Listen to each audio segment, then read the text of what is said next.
Hello hello hello hello hello hello hello.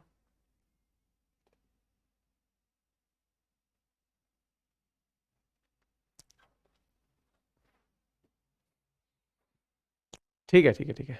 Now it's okay. आ गया है आ गया है, अब आ गई होगी, अब आ गई होगी, अब आ गई होगी। ठीक है ठीक है।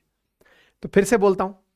नमस्कार साथियों, स्वागत है सभी का आपकी अपनी पाठशाला पर। मैं हूं आपके साथ में आज एक मेजर इवेंट की चर्चा करने के लिए, जिसके बारे में कहते हैं कि ब्रिटिशर्स का जो भारत में आगमन हुआ, उसमें इस इवेंट का बहुत बड़ा कंट्रीब्यूशन था। कौन सा इवेंट था? बक्सर का युद्ध। प्लासी का युद्ध हम लोग डिस्कस कर चुके हैं, जिसके माध्यम से आप ये समझे कि किस प्रकार से बंगाल में यूरोपियंस का इन्वेजन हुआ। लेकिन उसी कालखंड के बाद जो घटनाएं घटित हुई 1757 के बाद में, जो घटनाएं घटित हुई या उस समय भारत के और भूभाग पर क्या चल रहा था, आज का सेशन बेहद खास है। क्योंकि हम ये क्यों कहते हैं कि बक्सर के बाद में तो संपूर्ण भारतवर्ष पर अंग्रेजों का शासन हो गया। अब यह समझने के लिए आवश्यक है कि उस समय ऐसा हो क्या रहा था जिसे संपूर्ण भारतवर्ष को हम अंग्रेजों का मानने लगे थे, है ना। तो ये बात जानना जरूरी है। इसी के लिए मैंने आपके सामने एक मैप लगाया है। जरा इस मैप को एक बार ध्यान से देख लें। इस मैप का उद्देश्य केवल आपको इतना बताना है कि भारत के जितने भी तटवर्ती क्षेत्र थे, इन्हीं क्षेत्रों पर सबसे ज्यादा यूरोपियंस आए थे। उन्हें मध्य भारत में एंट्री करनी थी, यानी कि इन तटों से भीतर की तरफ जाना था। और जाने के लिए अब वो युद्ध का ही साथ ले सकते थे, क्योंकि तट पहले भारत वालों की प्राथमिकता नहीं हुआ करते थे। हम ये मानते थे कि समुंदर पर जिसका राज है, हमें उससे कोई मतलब नहीं है। हम ये मानते थे कि समुद्र में जाना पाप है। तो इस चक्कर में हम तो यहां तक गए नहीं। लेकिन अब यूरोपियंस ये समझ चुके थे कि चलो अब अंदर एंट्री करनी है। एंट्री करने के लिए बंगाल उनका सबसे बड़ा स्थान था, तो अंग्रेजों ने यहां एंट्री करी। अब बंगाल और बंगाल से लड़ता हुआ जगह है बक्सर। असल में बंगाल के साथ ही कनेक्टेड बिहार है, और बिहार में आज भी यह स्थान बक्सर नाम से स्थित है।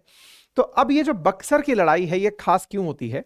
तो 1757 से 1764 के बीच में भारत में क्या क्या हो रहा था, उसको समझेंगे।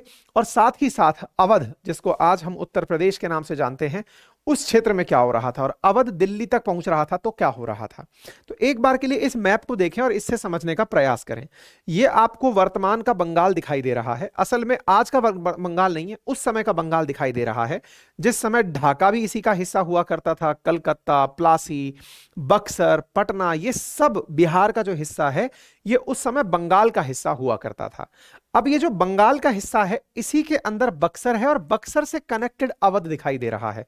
जिस समय हम युद्ध का काल डिस्कस कर रहे हैं, उस समय की बात है। अवध, जिसके अंदर लखनऊ और वाराणसी, इलाहाबाद प्रमुख स्थान है। इनको अगर आप यहां पर देखें, तो एक तरह से यह समझिए कि अंग्रेजों ने भागीरथी नदी के तट पर प्लासी नामक स्थान पर युद्ध लड़ लिया है 1757 में। अब ये युद्ध लड़ने के लिए आगे निकल रहे हैं, यानी कि धीरे धीरे और ऊपर चलते जा रहे हैं। पहुंचते हैं 1764 में बक्सर में। तो युद्ध का कालखंड क्या था? 1764 था, ठीक है। 1764 में यह युद्ध होने जा रहा है, इसके बारे में आज हम चर्चा कर रहे हैं। भारत के वर्तमान मैप पर भी अगर आप समझना चाहें कि आज के मैप पर समझाइए कि कैसा था उस समय का राजकाज, तो आप ऐसे देख सकते हैं। ये जो बंगाल है, बिहार है, अवध है, राजपुताना है, मराठा है, मैसूर है, और ये कार्नेटिक वाला स्थान है। तो कार्नेटिक पे तो इंडो कार्नेटिक, फ्रेंच और अंग्रेजों के बीच की लड़ाई हम लोग डिस्कस कर चुके हैं। ठीक इसी प्रकार से मैसूर वाला जो क्षेत्र है, मराठा वाला क्षेत्र है, राजपुताना है, अवध, बिहार और बंगाल। यहां बिहार का जो बॉर्डर आपको दिखाई दे रहा है, इसकी बक्सर की बातें हो रही हैं। तो मैंने एक तरह से आपको नक्शे पे दिखाने का प्रयास किया कि यह घटना कहां की है। क्या हुआ था बैटल ऑफ बक्सर में? बैटल ऑफ बक्सर के अंदर अंग्रेजों की तरफ से हेक्टर मुनरो लड़ाई लड़ रहे थे, यानी कि हेक्टर मुनरो कमांडर थे इस युद्ध के अंदर। किसकी तरफ से लड़ रहे थे? ब्रिटिश ईस्ट इंडिया कंपनी की तरफ से लड़ रहे थे। किन के खिलाफ लड़ रहे थे? तो लड़ाई लड़ रहे थे मुगल एम्पायर्स के खिलाफ, बंगाल के खिलाफ और अवध के खिलाफ। अब अभी आपने थोड़ी देर पहले मैप पर देखा, ये रहा बंगाल, पूरा विस्तृत बंगाल, और ये अवध। तो बंगाल और अवध एक तरफ है, और एक तरफ ईस्ट इंडिया कंपनी है। अब अगर हम बात करें मुगल एम्पायर्स की, तो असल मायने में मुगल एम्पायर देखकर तो ऐसा लगता है कि संपूर्ण भारत पर मुगल एम्पायर होगा, लेकिन उस कालखंड में मुगल एम्पायर केवल दिल्ली तक सीमित रह गया था। क्योंकि शाह आलम द्वितीय एक संघर्षशील राजा थे, यानी कि उनके पास कुछ था नहीं। इस कालखंड में 1759 से लेकर के 1806 के बीच में ये रहे जरूर, लेकिन एक महल के भीतर भीतर ही रहे। मुगल केवल दिल्ली तक ही थे, समझिए। मैं आपको एक बार के लिए वो मैप दिखाता हूं जिससे आपको ये अंदाजा लग जाएगा कि युद्ध के समय क्या हाल थे। तो ये जो आपको ग्रेइश क्षेत्र दिख रहा है, दिल्ली और पानीपत वाला, मुगल केवल यहीं तक सीमित थे। मुगल पावर केवल इतनी सी जगह सीमित थी 1758 में। अब आप इससे अंदाजा लगा लीजिए। और ये जो आपको बिल्कुल पिंकिश कलर दिख रहा है, ये पूरा मराठा एम्पायर हुआ करता था। यानी उस समय मराठा बड़े खास थे। आपने बाजीराव मस्तानी मूवी जो देखी होगी, उस बाजीराव मस्तानी में जो बाजीराव प्रथम हैं, उनके बेटे बालाजी बाजीराव, वो तो और भी महानतम सिद्ध हुए। यानी उन्होंने तो ब्रिटिशर्स, मतलब ये जितने भी मुगल फुगल थे, इन सबको, इवन अफगान्स तक उनसे डरते थे। बहुत ही बड़े योद्धा हुए। अगर आपने बाजीराव मस्तानी फिल्म देखी है तो काशीबाई जो बाजीराव प्रथम की पत्नी है, उनके और बाजीराव से जो पुत्र उत्पन्न हुआ था, जिन्हें आपने नानाजी के नाम से सुना होगा, नानाजी नानाजी कई बार बीच में शब्द बोलते हैं, वो जो थे वो असल मायने में बालाजी बाजीराव बने। और बालाजी बाजीराव ने इस पूरे क्षेत्र में, मतलब ऐसा समझिए कि मुगल से बड़ा भी जो एम्पायर हुआ वो मराठाओं का एम्पायर हुआ। लेकिन मराठा भी चूंकि ये देख चुके थे कि मुगल्स आए देश को लूटने, तो उनकी नजर में ये क्षेत्र ऐसा होता था कि मुगलों ने इनको लूटा है तो हम मुगलों को लूटेंगे। यानी एक प्रकार से मराठाओं का जो मराठवाड़ा क्षेत्र था, इसके प्रति तो अपनत्व का भाव था कि भाई ये तो अपना है ही है। लेकिन ये जो अंग्रेज यहां पे जो दिल्ली में बैठे हुए मुगल्स थे, उन्हें ये मानते थे कि ये फॉरेन इन्वेडर्स हैं और इनको लूटना ही चाहिए। ऐसी स्थिति में मराठाओं ने जब जब इन पर आक्रमण किए तो इनमें भय बैठता था इस बात का कि मराठा आएंगे और हमें लूट कर ले जाएंगे। हो भी ये रहा था। इधर से मराठाओं के आतंक से पीड़ित होके कि मराठा आएंगे और हमें लूट ले जाएंगे, ऐसा सोच करके अवध के राजा, देखिए अब आप एक बार फिर से आइए, यहां पर आपको अवध के राजा दिखाई देंगे। यहां पर है शुजाउद्दौला। ये शुजाउद्दौला जो कि अवध, अब मैं मैप पर इसीलिए आपको दिखा रहा हूं सो दैट आप इसे रिलेट कर पाए। ये अवध है, यहां पर मराठा हैं, यहां दिल्ली पानीपत में मुगल्स बैठे हुए हैं। अफगानिस्तान ये रहा। अफगानिस्तान में उस समय दुर्रानी एम्पायर हुआ करता था, अहमद शाह अब्दाली हुआ करता था। उस अब्दाली को अवध का शुजाउद्दौला इनविटेशन भेजता है और इसी के बगल में यहां का जो क्षेत्र है, जिसे रोहिलखंड कहा जाता है, दिल्ली के आसपास का जो क्षेत्र है, यहां से इसको इनविटेशन दिया जाता है कि देखो अब चूंकि मराठा हमारी तरफ आ रहे हैं, मराठाओं ने अपना भय इन राजाओं में ऐसा बिठा दिया था कि हम तुम्हें लूटेंगे ही। यानी एक प्रकार से वो प्रथा मराठाओं ने भी चला दी थी, जो प्रथा इनके द्वारा चलाई जाती थी, जो फॉरेन इन्वेडर्स आया करते थे। अच्छा, इनके मन में भय बिठाने के लिए मराठाओं का यह तरीका भी अच्छा था। क्यों? क्योंकि भारत को लेकर के यह मानसिकता थी कि ये लोग कभी भी आक्रमण नहीं करते किसी पर, ये केवल अपने क्षेत्र की हिफाजत करते हैं। मराठाओं ने तो इन लोगों को यहीं तक घसीट दिया था कि तुम लोगों को वहां तक जिंदा नहीं छोड़ेंगे। आप सोचकर देखिए, इस कालखंड में ही पानीपत का तीसरा युद्ध होता है, अहमद शाह अब्दाली वाला, जिसके अंदर जब ये दुर्रानी एम्पायर का अब्दाली इंडिया आया हुआ था, मराठाओं से युद्ध हुआ था।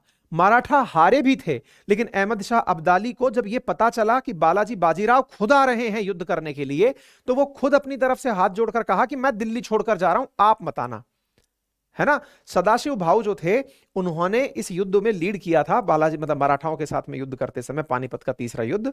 ये पानीपत का जो युद्ध है, ये जो प्रमुख युद्ध है ना, ये पढ़ेंगे अपन। ये एक बार मॉडर्न इतिहास खत्म हो जाए, मॉडर्न इतिहास में असल में अंग्रेजों का आगमन होता है आधुनिक भारत के इतिहास में। लेकिन जितने भी ये युद्ध है ना, जो क्या बोलते हैं मराठाओं के, ये पानीपत के जितने भी प्रमुख युद्ध हैं, ये सारे के सारे हम लोग पढ़ेंगे जब मिडाइवल कालखंड पढ़ेंगे। तो मिडाइवल कालखंड में इन प्रमुख युद्धों को, जिन्होंने भारत की मतलब आबो हवा कहिए कि बदल दी थी, जिनकी वजह से सारी चीजें बदली थी, उनको खास खास स्थितियों को हम पढ़ेंगे। लेकिन फिलहाल के लिए आप इतना सा समझ लीजिए कि मराठाओं के आतंक से पीड़ित थे ये कौन? अवध के लोग। आतंक से कह दीजिए या फिर कह दीजिए घर के भेदिए थे, जो ये कह रहे थे कि आप लोग तो हमारे साथ आ जाओ। अच्छा, कहीं ना कहीं इनके बीच में एक इस्लाम का अटैचमेंट भी था। मराठा जो थे वो कट्टर हिंदू थे और वो ये मानकर राज करते थे कि भैया हमारा हिंदू शासन होना चाहिए।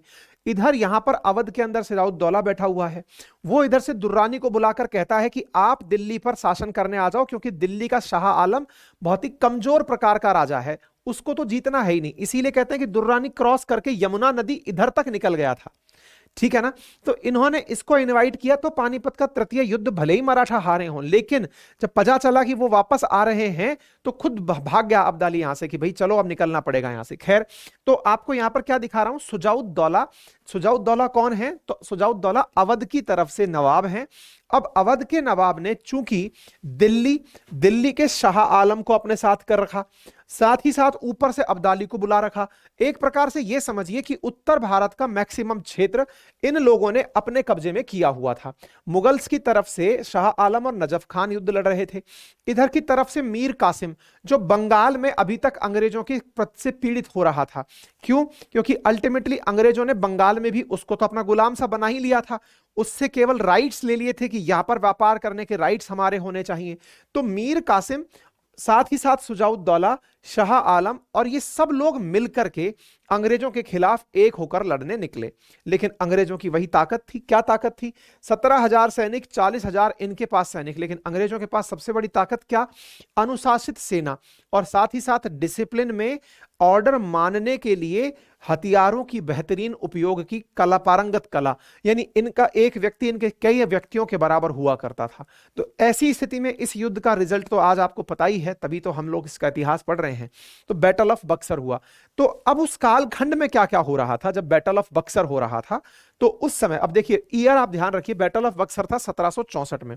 1764 में मुगल्स का शासक कौन था, शाह आलम द्वितीय था। शाह आलम द्वितीय को आप कहां पर समझ सकते हैं इस मैप के अंदर, यहां पर शाह आलम द्वितीय था। संपूर्ण भारतवर्ष में अंग्रेजों से भी बड़ा एम्पायर किसका था, मराठाओं का एम्पायर था। तो ये वाला जो पूरा क्षेत्र है ये मराठाओं के पास उस समय हुआ करता था, है ना। तो एक प्रकार से ये क्षेत्र अब शाह आलम द्वितीय के पास था और शाह आलम द्वितीय ने अब्दाली को इनवाइट, मतलब अब्दाली से युद्ध लड़ लिया, इनवाइट किया, साथ में मराठाओं को मिला लिया।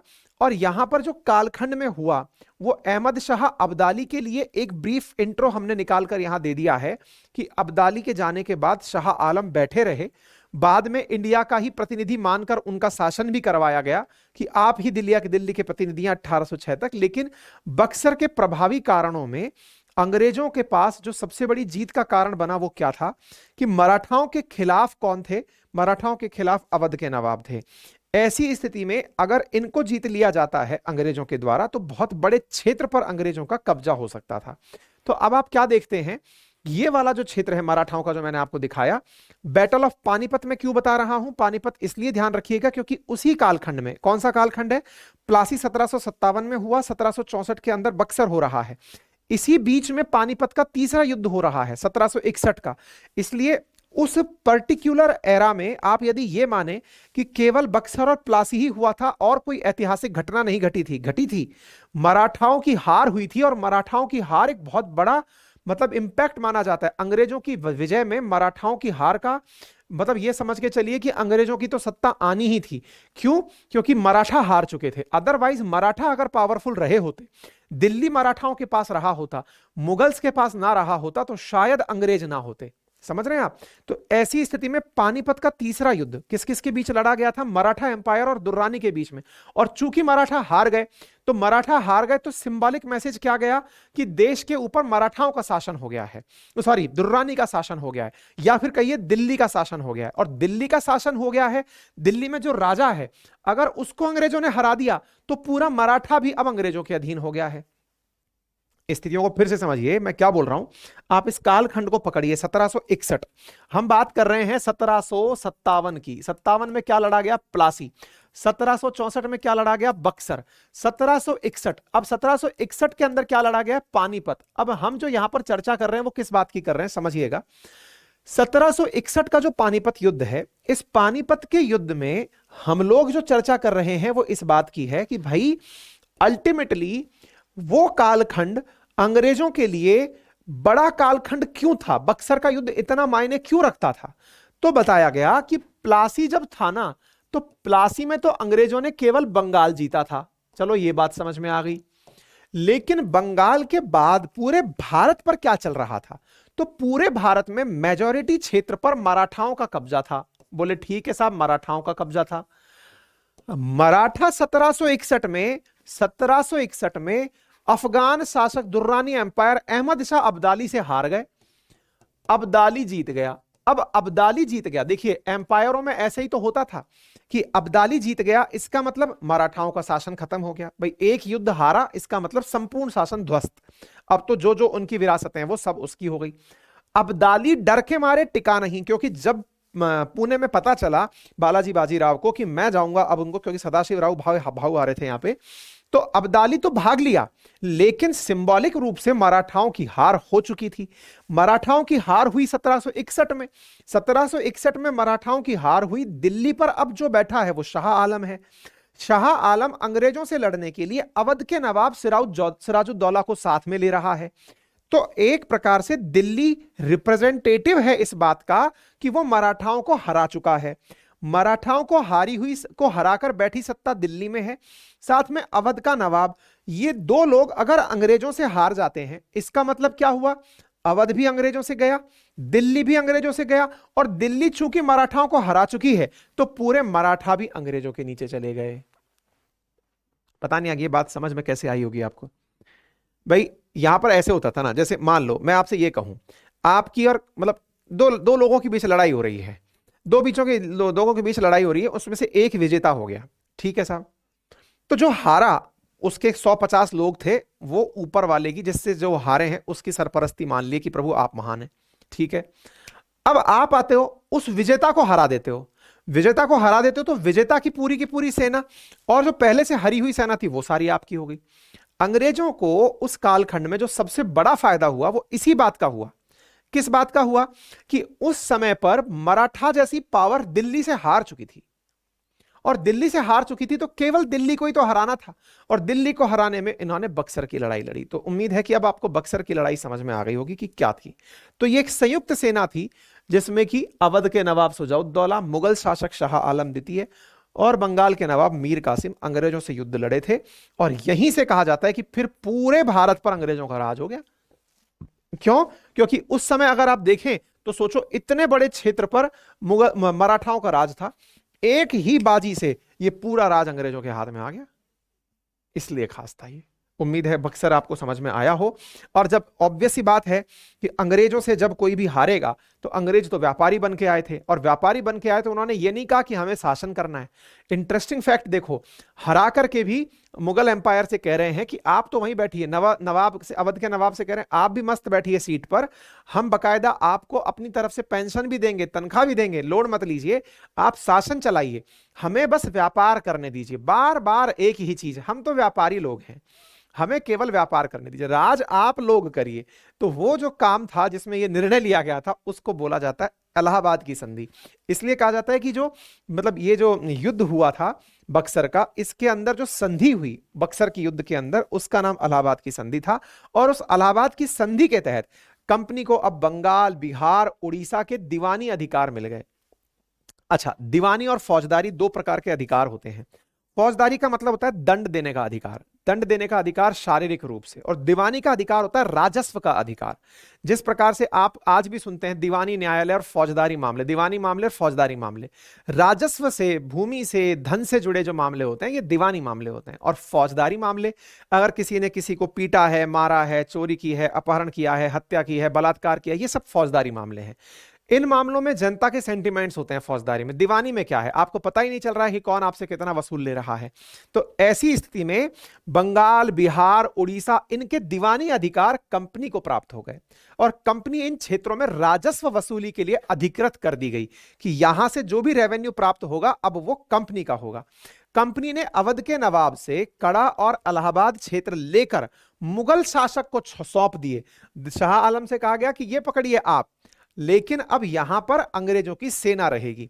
इसीलिए अब की जब मैं प्रयागराज गया, पहली बार मेरा जाना हुआ था, और मैंने जब देखा इलाहाबाद को, जो पहले इलाहाबाद था प्रयागराज है, मैं जब देखा तो वहां जाकर के मुझे बड़ा ही मतलब ऐसा फील हुआ कि अंग्रेजों ने प्रयागराज को इतना जबरदस्त तरीके से विकसित किया हुआ है।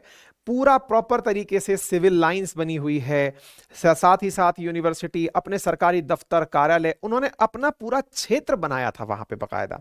तो इलाहाबाद के अंदर अंग्रेजी सेना के संरक्षण के अंदर ये क्षेत्र, तो ट्रीटी ऑफ इलाहाबाद बहुत ज्यादा मायने रखती है, क्योंकि यहीं पर जो द्वैध शासन है बंगाल का, उसका रूप देखने को मिला था। मतलब आप ऐसे समझिए कि इस समय पर ऑन पेपर द्वैध शासन, अभी और पढ़ेंगे हम जब आगे आएंगे, जब हम 1909 और 1919 में जाएंगे तब डुअल गवर्नमेंट की चर्चा करेंगे।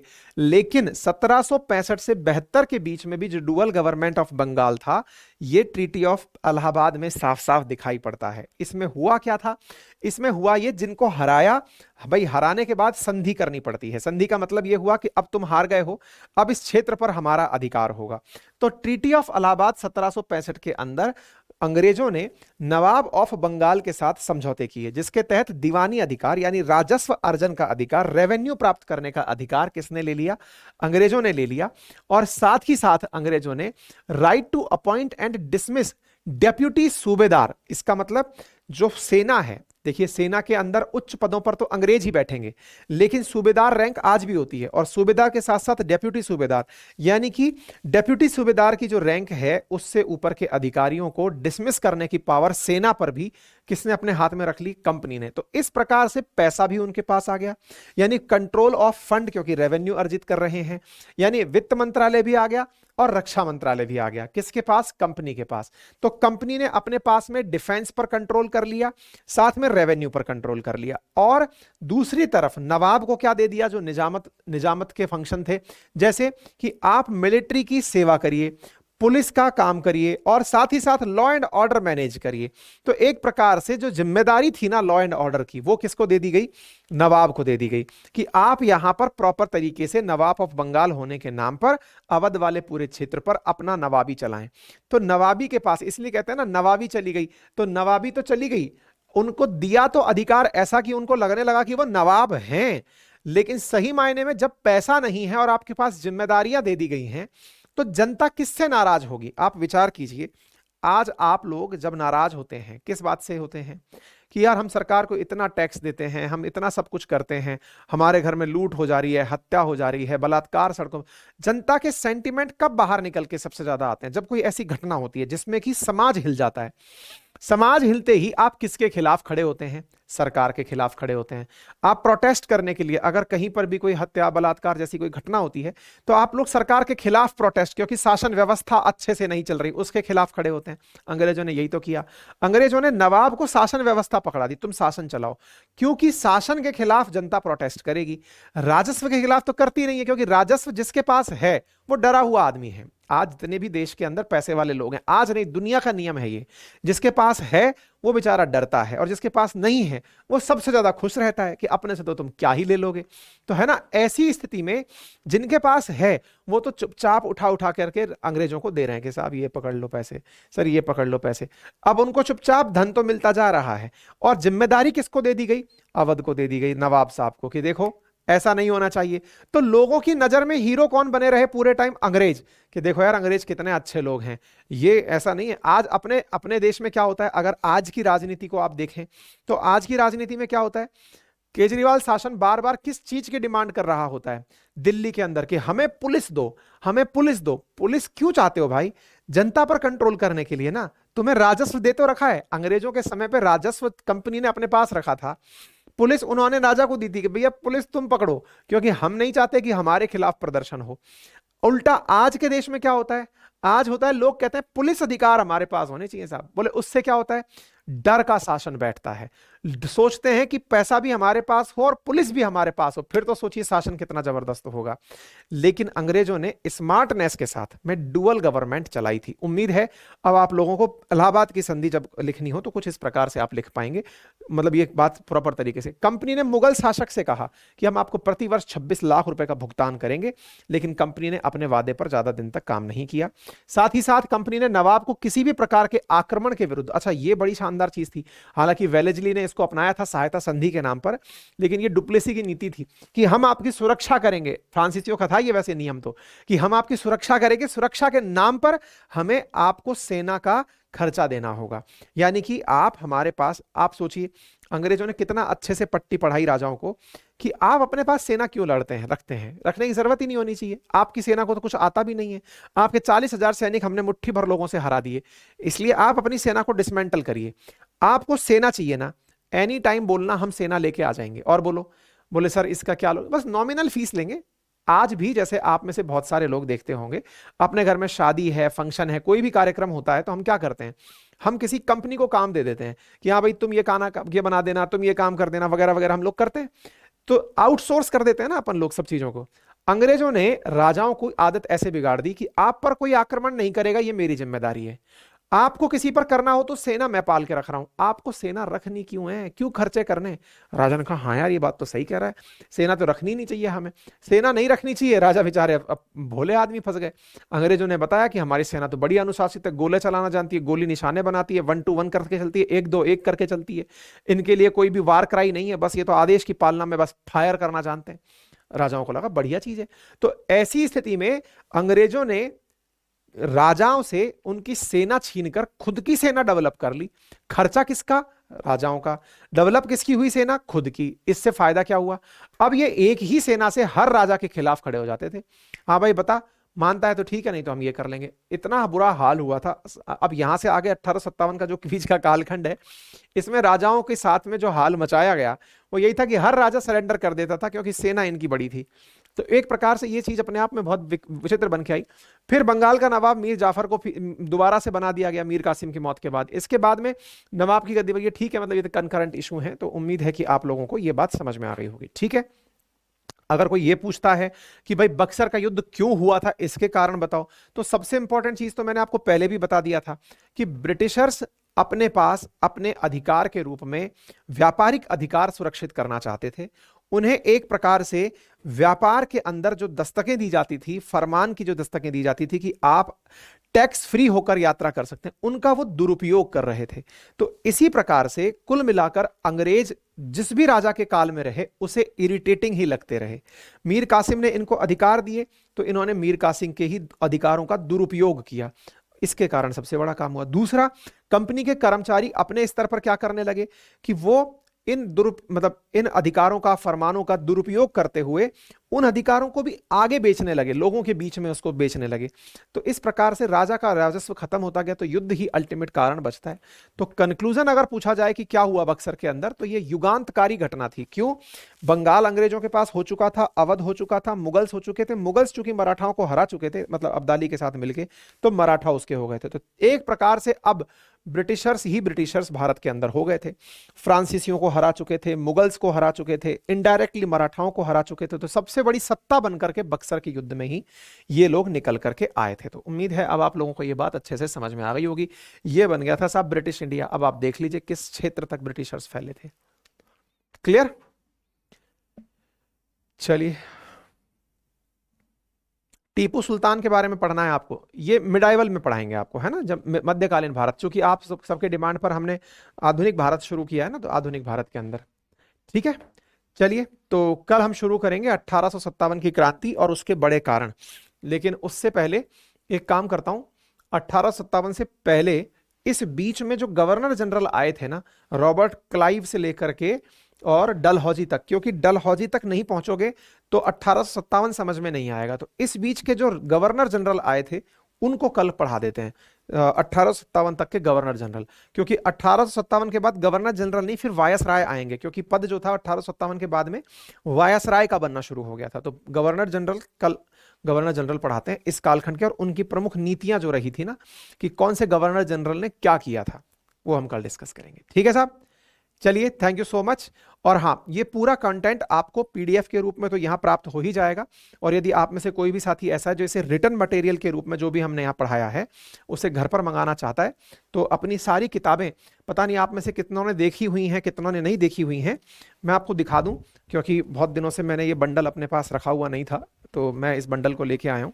आप देख सकते हैं कि इसमें जैसे ये पूरा की पूरा भारतीय अर्थव्यवस्था का हैंड रिटन नोट्स है, ऐसे ही भूगोल के नोट्स हैं अपने पास। इतिहास जो आप अभी पढ़ रहे हैं मुझसे, वो इतिहास इसके अंदर बहुत ही खूबसूरत अंदाज में लिखा हुआ है, खूबसूरत अंदाज में लिखा हुआ है। आप यहाँ पर बाकायदा ये जितने भी राजे रजवाड़े हैं इन सब की जो बेसिक डिटेल्स हैं वो हाथ से बहुत खूबसूरत लिखी हुई हैं, है ना। तो इसमें मैसूर के युद्ध, मराठा के युद्ध, मराठाओं के साथ साथ मतलब जितने भी मेजर चीजें हैं ना वो सब यहाँ पर लिखी हुई हैं। तो कल हम आप लोगों को जो चीज पढ़ाने वाले हैं वो अपने नोट्स में कहाँ है मैं वो दिखा देता हूँ। तो अपने नोट्स के अंदर बंगाल के जितने गवर्नर जनरल हुए लेके वॉरेन हेस्टिंग से, मतलब रॉबर्ट क्लाइव और इसके बाद में वॉरेन हेस्टिंग, लॉर्ड कॉर्नवालिस, ये सब इसी से निकाल करके लेके आने वाले हैं। तो कल करेंगे चर्चा इसके ऊपर। बहुत ही डिटेल्ड नोट्स लिखे हुए हैं, आप चाहकर इन्हें देख सकते हैं। बाकी इसमें मतलब सारी की सारी किताबें जो बहुत ही अच्छी अच्छी तरीके से हमने लिख करके हैंड रिटन नोट्स के रूप में उपलब्ध कराई हैं, आप इन्हें ऑर्डर कर सकते हैं मात्र 1999 में, इंक्लूडिंग कुरियर चार्ज। आप अपने ऊपर ये इन्वेस्टमेंट कर सकते हैं, ठीक है। चलिए, थैंक यू सो मच।